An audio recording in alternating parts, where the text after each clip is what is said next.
Good morning friends, હું સુમિત પરમાર આપ સર્વે વિદ્યાર્થી મિત્રો, શિક્ષક મિત્રો, વાલી મિત્રો તેમજ ગણિત વિષયમાં અભિરુચિ ધરાવતા મારા વાલા વિદ્યાર્થી મિત્રો, હું આપ સર્વેનું શ્રી જીવન પ્રજ્ઞા વિદ્યાલયમાં યુટ્યુબના માધ્યમથી સ્વાગત કરું છું. તો મિત્રો, આજે આપણે ધોરણ 9 નું પ્રથમ પ્રકરણ છે સંખ્યા પદ્ધતિ, તેનો અભ્યાસ કરીશું. સંખ્યા પદ્ધતિ આપણે અગાઉના ધોરણમાં શીખી જ ગયા છીએ.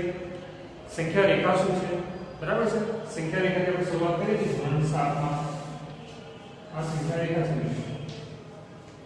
જેમાં સંખ્યા રેખામાં આપણે શરૂઆત કરીશું શૂન્યથી. સંખ્યા રેખામાં આ શૂન્ય છે. શૂન્યની જમણી તરફ જે નંબર આવશે, જે સંખ્યા આવશે, તે તમામ સંખ્યાઓ ધન હશે, બરાબર છે? જે તમને ખબર જ હશે. 1 2 3 4 અનંત સુધી, બરાબર છે? તમામ સંખ્યાઓ કેવી હશે? તો ધન હશે. અને તમામ સંખ્યાઓ જે છે શૂન્યની કઈ તરફ હશે? તો હું જે લખું છું કે જમણી તરફ છે, એટલે કે જમણી બાજુ.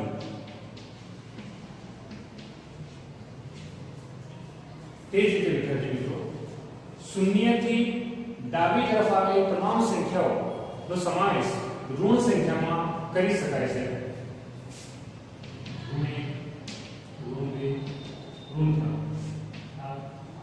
ઋણ સંખ્યાઓ છે અને તે ડાબી બાજુ હોય છે. શેની ડાબી બાજુ હોય છે? તો શૂન્યની. સંખ્યા રેખા પર આપણે શૂન્ય જે છે તે બિલકુલ વચ્ચે છે તેવું માની લઈએ. ઠીક છે, આપણે તમે અગાઉના ધોરણમાં અભ્યાસ કરી રહ્યા છો. હવે સંખ્યા પદ્ધતિ શીખીએ તો આપણને એનો ખ્યાલ હોવો જોઈએ કે સંખ્યાના પ્રકાર કેટલા છે, બરાબર છે? અને તેમાં કઈ કઈ સંખ્યાઓનો સમાવેશ કરી શકાય.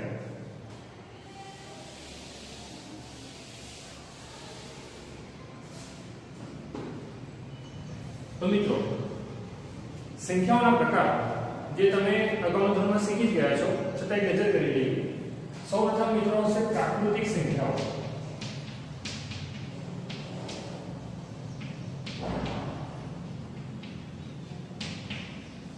પ્રાકૃતિક સંખ્યાઓ અંગ્રેજીમાં જેને કહેવાય છે નેચરલ નંબર્સ, સંખ્યા છે n, જેમાં 1 2 3 અનંત સુધી સંખ્યાઓનો સમાવેશ થાય છે.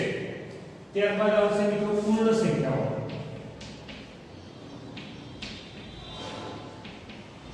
જેની સંખ્યા છે હોલ નંબર્સ w. હવે પ્રાકૃતિક સંખ્યા અને પૂર્ણ સંખ્યા લગભગ સમાન જ છે, ફક્ત તેમાં એક શૂન્ય ઉમેરા છે.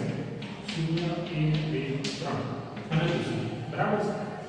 ટૂંકમાં તમે n યોગ શૂન્ય લખી શકો છો. n એટલે કે તમામ નેચરલ સંખ્યાઓ, આ નેચરલ સંખ્યાઓ, યોગ એટલે વત્તા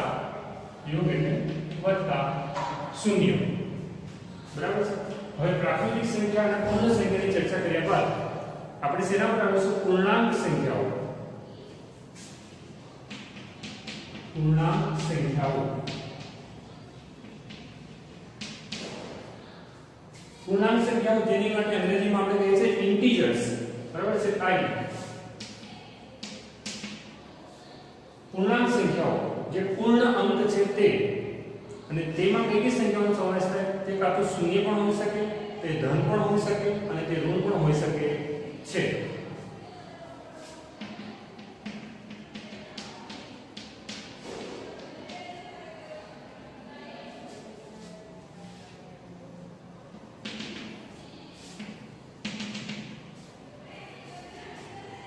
ઠીક છે વિદ્યાર્થી મિત્રો, આ તમે શીખી ગયા છો પ્રાકૃતિક સંખ્યા, પૂર્ણ સંખ્યા અને પૂર્ણાંક સંખ્યાઓ, જેનો તમને ખ્યાલ આપવાનો ધોરણમાં આવી ગયેલો છે. હવે પૂર્ણાંક સંખ્યાઓ જે છે મિત્રો, પૂર્ણાંક સંખ્યાઓ, તેને એક અંગ્રેજીમાં શબ્દ છે ઝેડલેન. z સંખ્યા વડે દર્શાવી શકાય છે. ઝેડલેન. આ ઝેડલેન જે છે મિત્રો, તે જર્મન ભાષાનો શબ્દ છે. જર્મન શબ્દ છે, જેનો ગુજરાતીમાં આપણે અર્થ કાઢીએ તો ઝેડલેન, ઝેડ સંખ્યા, જર્મન શબ્દ, જેનો ગુજરાતીમાં અર્થ થાય છે મિત્રો સંખ્યા.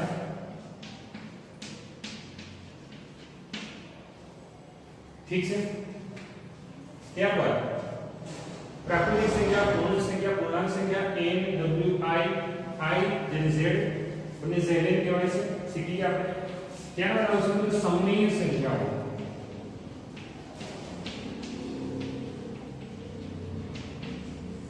સમય સંખ્યાઓનો પરિચય મિત્રો તમે ધોરણ 8 માં શીખી ગયા છો. સમય સંખ્યાઓ જેને આપણે કયા ઇન્ટિજર વડે દર્શાવીએ છીએ? વિચારો, કયા ઇન્ટિજર વડે દર્શાવીએ છીએ આપણે? સમય સંખ્યાઓ માટે ઇન્ટિજર આવશે r ફોર રેશનલ નંબર્સ. બરાબર છે. ટૂંકમાં રેશિયો આપણે જે કહીએ અંશ અને છેદ વાળી સંખ્યાઓ, રેશિયો અથવા રેશનલ નંબર્સ જે બોલે ચાલે. સમય સંખ્યાઓનો સમાવેશ જે છે તેમાં કઈ કઈ સંખ્યાઓ આવશે? તો એવી તમામ સંખ્યાઓ જે પૂર્ણાંક પણ હશે અને અપૂર્ણાંક પણ હશે તે બંનેનો સમાવેશ સમય સંખ્યાઓમાં કરી શકાય છે. જેમ કે ઋણ 4/5, ઋણ 6/7, બરાબર છે, ધન 1/2, 3/4, 4 તમામ પૂર્ણાંકો અને અપૂર્ણાંકો બંનેનો સમાવેશ જે છે તે સમય સંખ્યાઓમાં કરી શકાય છે. હવે 4 ને છે મિત્રો કે સમય સંખ્યા કઈ રીતે છે એ તમારે કહેવાનું છે.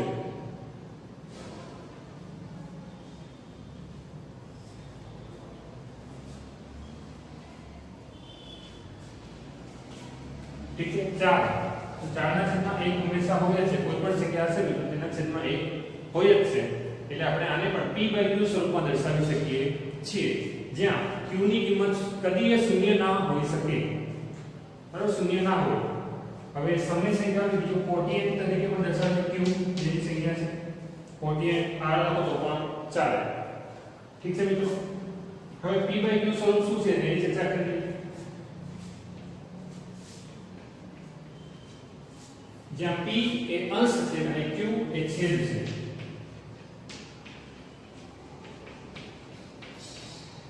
p/q સ્વરૂપ જ્યાં q ની કિંમત કદીય શૂન્ય ના હોઈ શકે, એટલે કે શૂન્યેતર સંખ્યા હશે q.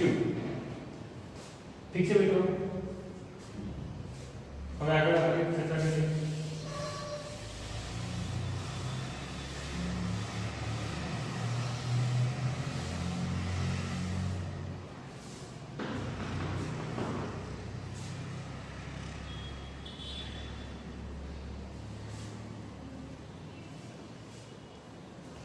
હા તો મિત્રો p/q સ્વરૂપ આપણે દર્શાવ્યું, જ્યાં 1/2 છે. આપણે સંખ્યા લખીએ 1/2. તેને બરાબર આપણે 2/4 પર લખી શકીએ. બમણા કર્યા છે ગુણ્યા 2 અને છેદમાં પણ કર્યા છે ગુણ્યા 2. બરાબર છે. હજી એક વાર ગુણ્યા આપણે ગુણ્યા 2, નીચે પણ થશે ગુણ્યા 2. 2 ગુણ્યા 2 એટલે 4 અને 4 ગુણ્યા 2 એટલે 8. આમ અનંત સુધી સંખ્યાઓ મળતી જશે. એટલે કે એક જ સંખ્યાની જો અનંત સુધી સમાન સંખ્યાઓ મળે તો તેવી સંખ્યાઓને સમાન સમય સંખ્યાઓ કહે છે. એટલે આ બધી થઈ ગઈ તમારા મિત્રો સમાન સમય સંખ્યાઓ.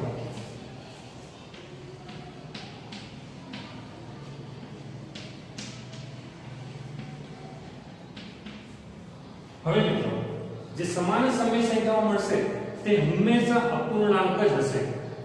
બરાબર છે. સમાન સમય સંખ્યાઓ હંમેશા કેવી હશે? અપૂર્ણાંક જ હશે. શા માટે? હા તો મિત્રો આપણે અગાઉ ચર્ચા કરી ગયા સમય સંખ્યાઓ, સમાન સમય સંખ્યાઓ, અપૂર્ણાંકો. બરાબર છે. અપૂર્ણાંકો જે છે તે જ સમાન સમય સંખ્યાઓ છે. હવે આગળ વધીએ, ઉદાહરણ એક તરફ વધીએ. દરેક પૂર્ણ સંખ્યા એક પ્રાકૃતિક સંખ્યા છે. આપેલ વિધાન સાચું છે કે ખોટું તે આપણે ચકાસવાનું છે. બરાબર છે. વિધાન સત્ય છે કે અસત્ય.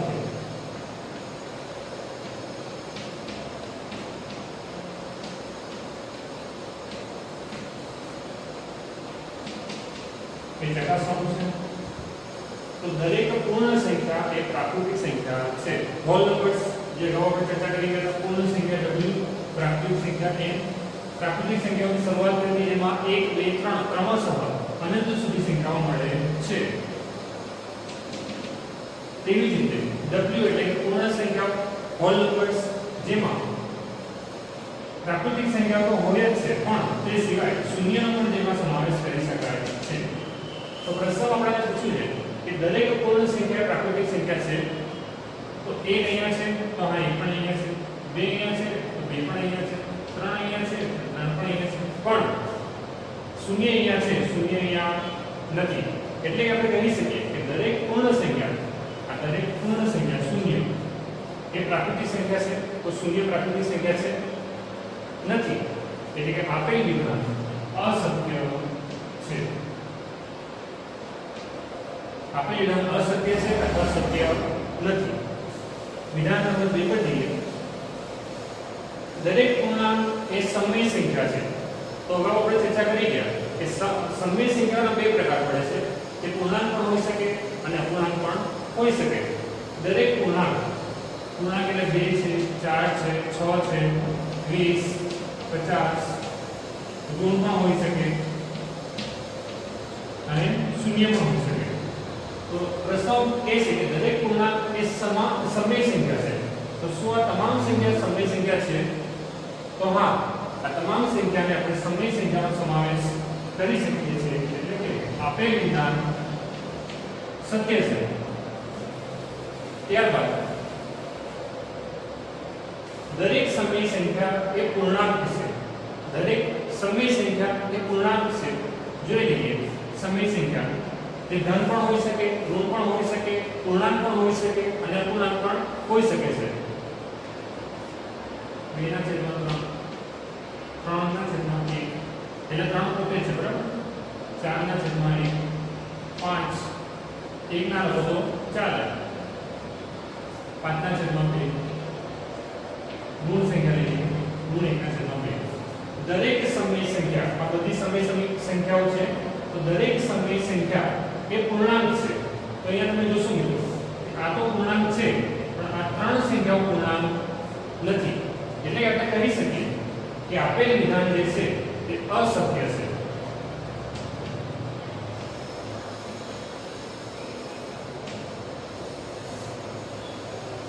ઠીક છે વિદ્યાર્થી મિત્રો, આનું નોટ ડાઉન કરો.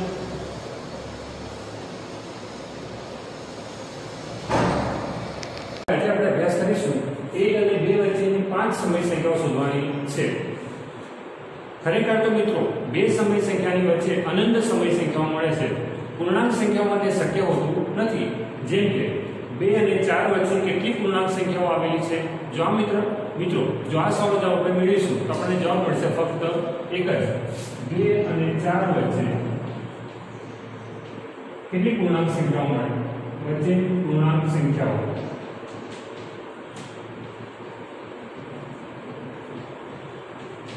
પૂર્ણાંક પણ પૂછી શકે છે મિત્રો. પૂર્ણ કહેશે તો પણ, અથવા તો પ્રાકૃતિક કહેશે તો પણ, કોઈ પણ રીતે પ્રશ્ન પૂછાય તો આપણો જવાબ માત્ર એક જ રહેશે. 2 અને 4 વચ્ચે સંખ્યા રેખા તમને ખબર જ છે, 0, 1, 2, 3, 4. 2 અને 4 વચ્ચે એકમાત્ર 3 જે છે તે પૂર્ણ સંખ્યા છે. આ તો મિત્રો વાત થઈ કે પ્રાકૃતિક, પૂર્ણ અને પૂર્ણાંક સંખ્યાઓની. પણ હવે અત્યારે આપણે ચર્ચા કરીશું મિત્રો સમય સંખ્યાની.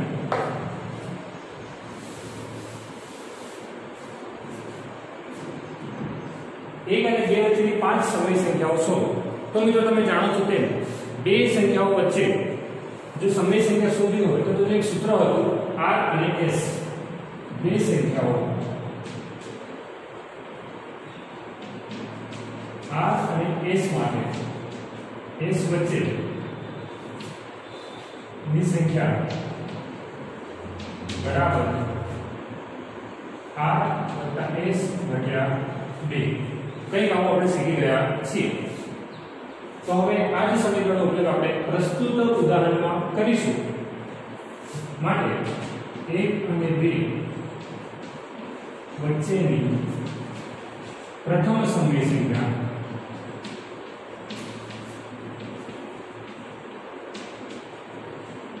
બરાબર r અને s. તો એ મિત્રો r બરાબર 1 લેવાનો છે. આ થઈ જશે r અને આ થઈ જશે અમારા s. બરાબર, જ્યાં r બરાબર 1 અને s બરાબર 2. તો કિંમત મૂકતા 1 + 2 ભાગ્યા 2 2 ને 3 3 ના છેદમાં 2 આ મળી ગઈ મિત્રો પ્રથમ સમય સંખ્યા. હવે આ જ પદ્ધતિનો ઉપયોગ કરીને આપણે આગળની બીજી ચાર સમય સંખ્યા મેળવીશું. જોઈએ 3 + 2 મળે મિત્રો. હવે એકને આપણે આગળ લેવાના છે. હવે 1 અને 3 ના છેદમાં 2 ની વચ્ચે ની સમય સંખ્યા.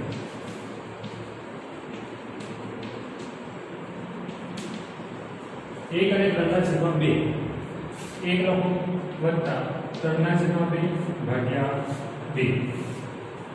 તો મિત્રો તમે જાણો છો લસા લેવાનો છે બંનેની વચ્ચે 2 કુલ 2 2 ને 3 તો 2 વત્તા 3 છેદમાં 2 અને આ છેદમાં આવી જશે. હવે છેદ છે મિત્રો તેની નીચે છેદ છે પણ આની નીચે પણ કોઈ એક સંખ્યા તમે લખી શકો છો જે સામે ગુણા છે એટલે થશે 2 ને 3 5 5 ના છેદમાં 2 ગુણ્યા 1 જે છે છેદનો છેદ અંશ થઈ જશે એટલે 1 ના છેદમાં 2 બરાબર 5 × 5 ના છેદમાં 4. આ મળી ગઈ બીજી સમય સંખ્યા આપણી. હવે 2 અને 3 ના છેદમાં 2 ની વચ્ચેની સમય સંખ્યા બરાબર. તો મિત્રો 2 છે આપણા s 2 + 3 ના છેદમાં 2 ભાગ્યા 2.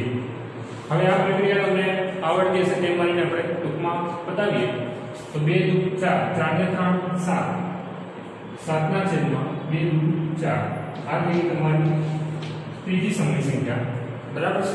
આ તમારે જાતે કરવાનું રહેશે આ પદ્ધતિથી. ત્યારબાદ હવે પહેલા આપણે 1 ની સંખ્યા લીધી 2 ને લીધી 3 ના છેદમાં 2 નો ઉપયોગ કર્યો 3 ના છેદમાં 2 અને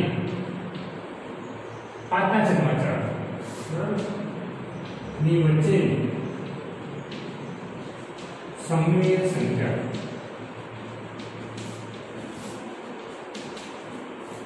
ત્રણ ના છેદમાં 2 અને 5 ના છેદમાં 4 ભાગ્યા 2. તો મિત્રો 4 લસાઓ છે 3 × 6 6 ને 5 11 11 છેદમાં 2 છે છેદનો છેદ અંશ હશે એટલે 4 ભાગ્યા 2 એટલે 8 ને લખી શકો છો 8. આ થઈ ગઈ ચોથી સમય સંખ્યા. ત્યારબાદ અને 3 ના છેદમાં 2 લઈ લીધા આપણે. દેખો મિત્રો આ સંખ્યાનો ઉપયોગ કરી લીધો આપણે 5 ના છેદમાં 4 તેનો પણ ઉપયોગ કર્યો આપણે. હવે કઈ સંખ્યા બચી રહી તો 7 ના છેદમાં 4 તેને લઈ 7 ના છેદમાં 4 ની વચ્ચેની સમય સંખ્યા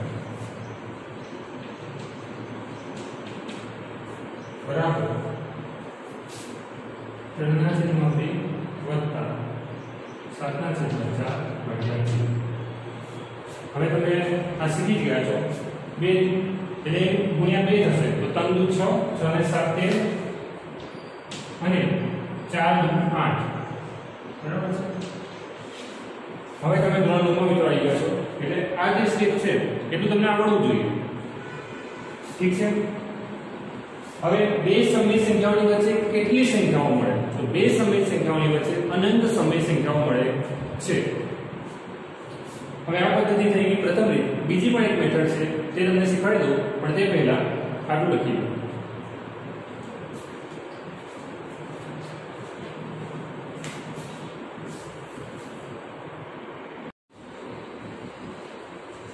હા તો મિત્રો 1 અને 2 વચ્ચેની 5 સમય સંખ્યા શોધવા માટે પ્રથમ રીત આપણે જોઈ ગયા બરાબર છે. બે સંખ્યાનો સરવાળો કરીને તેને 2 વડે ભાગતા હતા પણ આ રીતે જે છે મિત્રો તે ખૂબ સમય માંગી લેતી રીત છે. હવે તમને બીજી રીત શીખવાડો કે જે ખૂબ જ ટૂંકમાં તમને આ સવાલનો જવાબ મેળવી આપશે. તો જોઈએ આપણે 1 અને 2 વચ્ચેની 5 સમય સંખ્યાઓ શોધવામાં આપણે પૂછ્યું છે તો આપણે પ્રથમ સોપાનમાં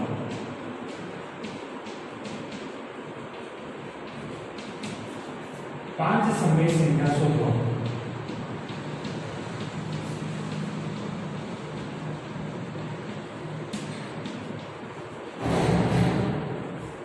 મિત્રો જેટલી સમય સંખ્યા તમને પૂછી હોય તેમાં 1 ઉમેરવાના છે, એટલે કે 5 સમય સંખ્યા શોધવા। 5 + 1 = 6। 6 તમને મળી ગયા મિત્રો। હવે 6 ને તમે 1 = 6/6 લખી શકો છો, બરાબર છે। અંશ અને છેદ સરખા હશે તો પરિણામ કેટલું મળશે? 1 જ મળશે, એટલે 1 = 6/6 આપણે લખી શકીએ છીએ, અને 2 = 12/6 લખી શકીએ છીએ। 1 = 6/6 અને 2 = 6 × 12, એટલે પરિણામમાં કોઈ ફેર પડશે નહીં। હવે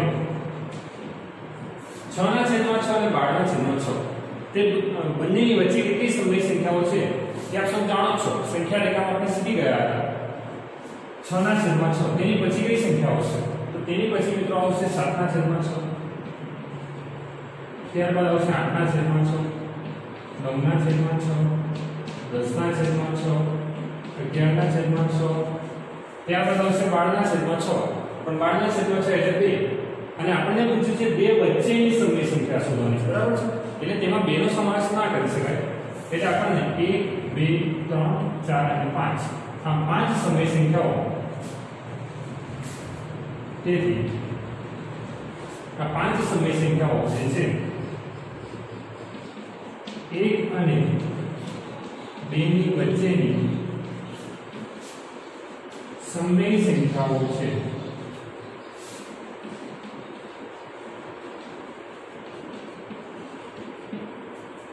ઠીક છે વિદ્યાર્થી મિત્રો, હવે આટલા કેટલાક પ્રશ્નો છે એ તમારે જાતે સોલ્વ કરવાના રહેશે। હોમવર્ક છે તમારું 3 અને 4 ની વચ્ચે 5 સમય સંખ્યા શોધો।